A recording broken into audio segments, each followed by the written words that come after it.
आज फिर से सब लोगों को राइज विद राजीव में बहुत बहुत स्वागत है। सब लोगों को मेरा प्रणाम, नमस्कार और आदाब। आज का जो हमारा टॉपिक है वो कुछ ज्यादा ही इमोशनल है और आज का टॉपिक है हमारा कि हमारी श्रद्धांजलि कैसी हो। ये तय है कि हम सब जीवन में आए हैं और जीवन एक दिन छोड़ के जाना ही है। जब हम जीवन छोड़ के जाए तो हमारी श्रद्धांजलि में लोग क्या बोले, हमारी श्रद्धांजलि कैसी हो, इसी बात पे ये टॉपिक है। क्योंकि ये तो तय है कि जब हम जीवन छोड़ के जाते हैं तो हमारे द्वारा किए गए कर्म इस धरती पे रह जाता है। हमारे रिश्ते, हमारे नाते और हमारे रिश्ते हर तरह के हमारे रिश्ते हैं। हमारा अपना जो है व्यावसायिक रिश्ता है, प्रोफेशनल रिश्ता है, हमारा पारिवारिक रिश्ते होते हैं, हमारे सामाजिक रिश्ते होते हैं। और कई बार कई लोगों से ये हमने सुना है और देखा है कि भाई जब व्यावसायिक रिश्ते उनके बहुत मजबूत होते हैं लेकिन जो उनका जो फैमिली का रिश्ता है, जो उनका पारिवारिक रिश्ता है, वो रिश्ता अच्छा नहीं होता। और पारिवारिक रिश्ता अगर अच्छा होता है तो फिर सामाजिक रिश्ता उनका अच्छा नहीं होता। क्योंकि इन तीनों रिश्तों में संतुलन बनाना बहुत जरूरी है। क्योंकि हम अगर एक रिश्ते के पीछे रहते हैं हमारा दूसरा रिश्ता छूट जाता है, दूसरे के पीछे रहते हैं हमारा तीसरा रिश्ता छूट जाता है। तो तीनों में संतुलन बनाना, और यही होता है कि जब हम जीवन छोड़ के जाते हैं, अपनी यादें छोड़ जाते हैं, अपने कर्मों को धरती पे छोड़ जाते हैं, तो हमारी श्रद्धांजलि में लोग यही चीजें याद रखते हैं।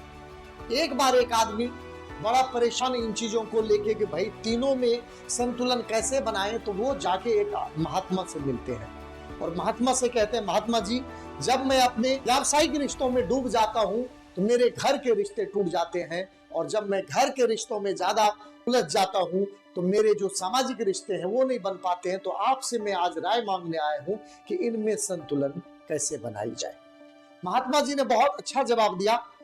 महात्मा जी ने उनसे कहा कि देखो, इसका कोई सटीक फॉर्मूला तो मैं तुम्हें नहीं बता सकता, बट इतना जरूर बता सकता हूं कि अगर तुम इस पे काम करो और तुम्हारे हृदय में हो कि इन सारे रिश्तों का संतुलन बना के रखना है तो ये बिल्कुल संभव है।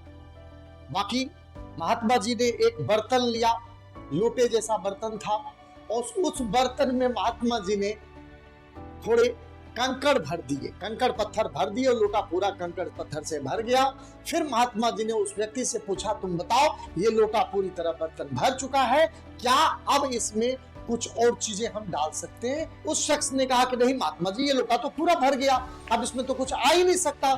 फिर महात्मा जी ने कहा कि नहीं, इस लोटे में और भी आ सकता है, मैं तुम्हें अभी दिखाता हूँ। फिर महात्मा जी ने उस लोटे के अंदर जो है रेत, जिसको हम बालू भी बोलते हैं, महात्मा जी ने उसके अंदर रेत डाल दिए, और रेत जब महात्मा ने डाला तो वो उस रेत ने उस कंकड़ पत्थर के बीच में अपनी जगह बना दी। उसके बाद महात्मा जी ने कहा कि अब बताओ, अब तो लोटा भर गया, अब इस लोटे में कुछ और आ सकता है?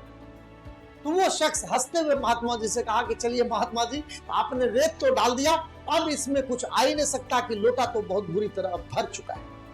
फिर महात्मा जी ने उस लोटे में पानी डाला। जब पानी डाला तो पानी से रेत ने अपनी जगह बनाते हुए जो है पानी भी अपनी जगह बनाई। फिर महात्मा जी ने कहा कि अब बताओ, ये लोटा भर चुका है, इस लोटे में कंकड़ भी गया, रेत भी गया और पानी भी गया।